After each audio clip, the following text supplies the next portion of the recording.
Shalom, shalom, ¿cómo están? Resumen de la Parashá Toldot.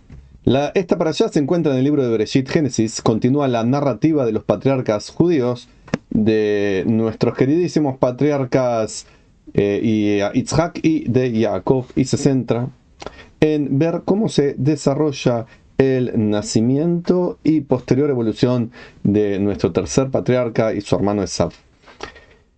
Toledot comienza con el relato de Yitzhak y su esposa Rivka, quienes después de años de infertilidad son bendecidos con gemelos. Desde el principio vemos un marcado contraste entre los dos hijos, Esav, hábil cazador y hombre de campo, y Jacob, una persona tranquila e introspectiva que habita en las tiendas en el hogar. Este contraste sienta las bases para las complejas dinámicas que se desarrollan dentro de esta familia. La parashá destaca el profundo favoritismo parental que existe en el hogar de Yitzhak y Rivka. Yitzhak favorece a Esav, mientras que Rivka favorece a Jacob. Nuestros sabios se encargaron de decirnos el motivo para esto.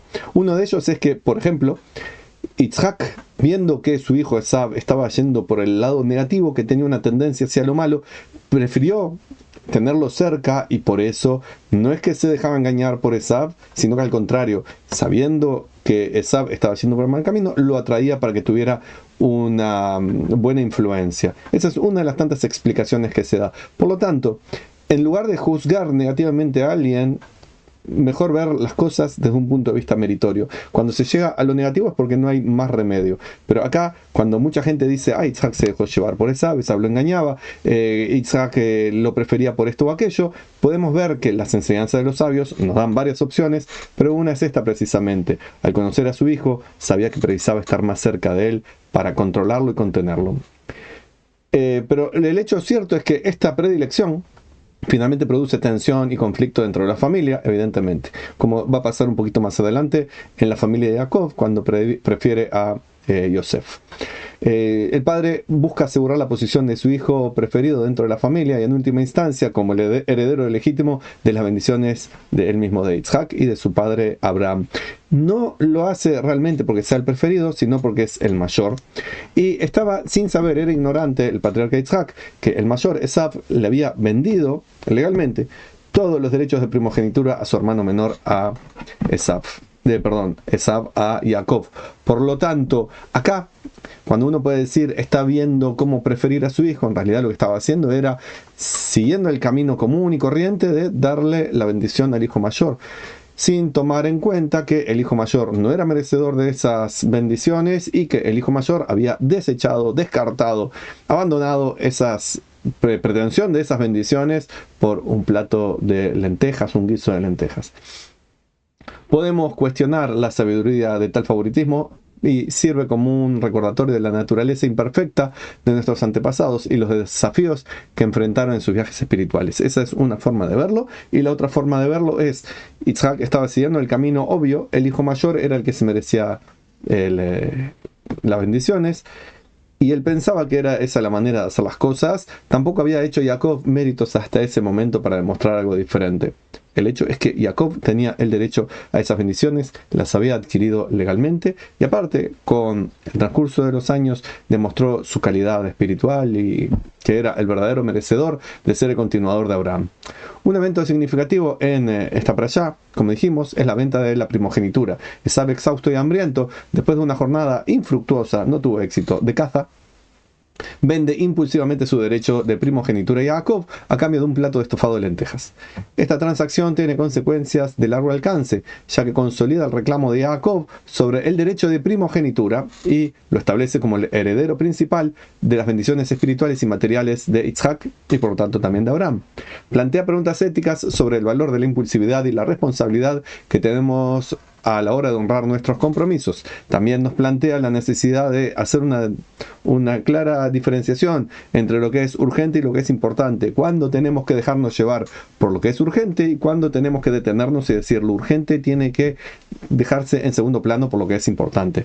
Esav se dejaba llevar por lo que era urgente para él en ese momento. Tengo hambre, no me importa otra cosa. Quiero comer este plato de lentejas, no me importa otra cosa. Era una persona impulsiva, era una persona cegada por su ego, y ese no puede ser un patriarca del pueblo santo, pero Jacob sí, y por eso mereció esta distinción, que de hecho ya la tenía desde el propio útero de la madre. Cuando les conté que estaba embarazada de gemelos, ella sentía que había como una contienda dentro de su útero, los dos niños peleaban, y según dice la tradición y según sabemos por el propio relato de la Torá, Esav ya desde chico estaba buscando la tendencia negativa, estaba tratando de asfixiar a su propio hermano, su hermano se defendía todo en el útero, podemos creerlo o no, o que sea como un símbolo, lo importante es que es necesario que estas peleas entre hermanos se sigan continuando a lo largo de las generaciones, o podemos por fin encontrar una forma de construir Shalom internamente y externamente, con pensamientos, palabras y acciones que tengan justicia y que tengan bondad,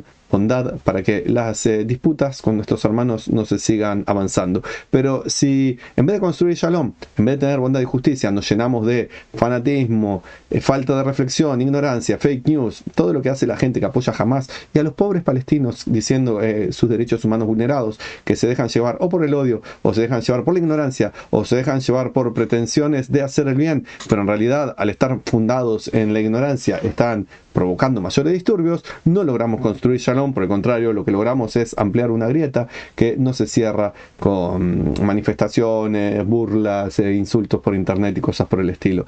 Es una imperiosa necesidad la construcción de Shalom. Sigamos con la parashá.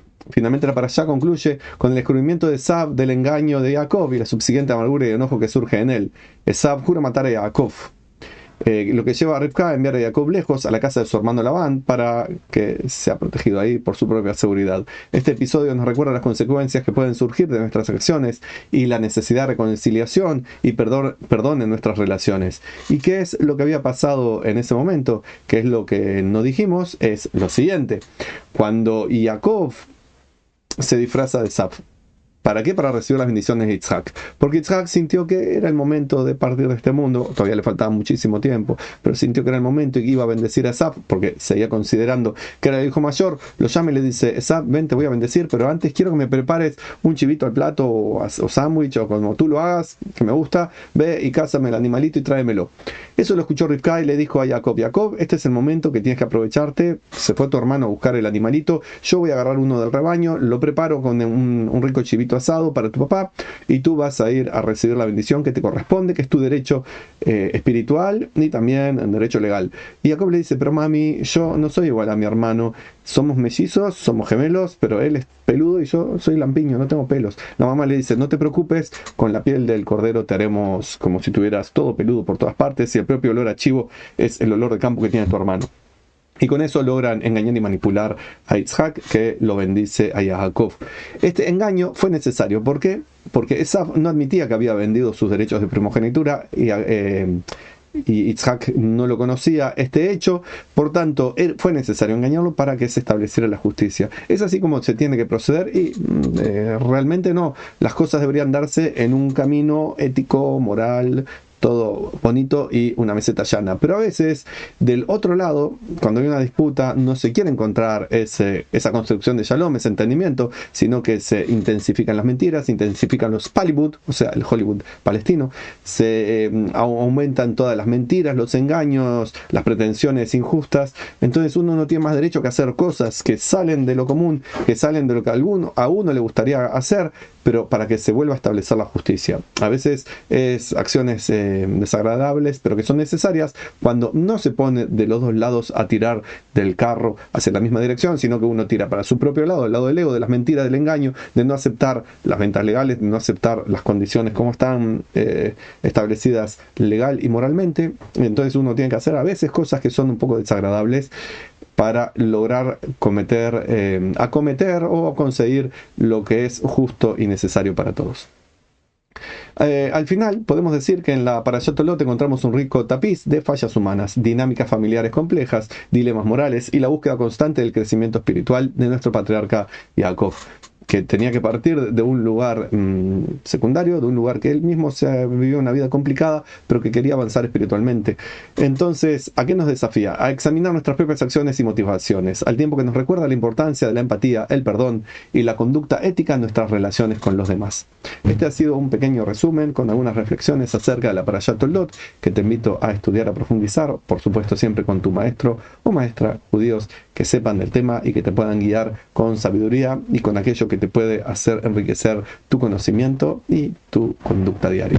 Que siempre todo esto nos lleve a construir Shalom. De mi parte, Shalom y bendiciones y paz para Israel.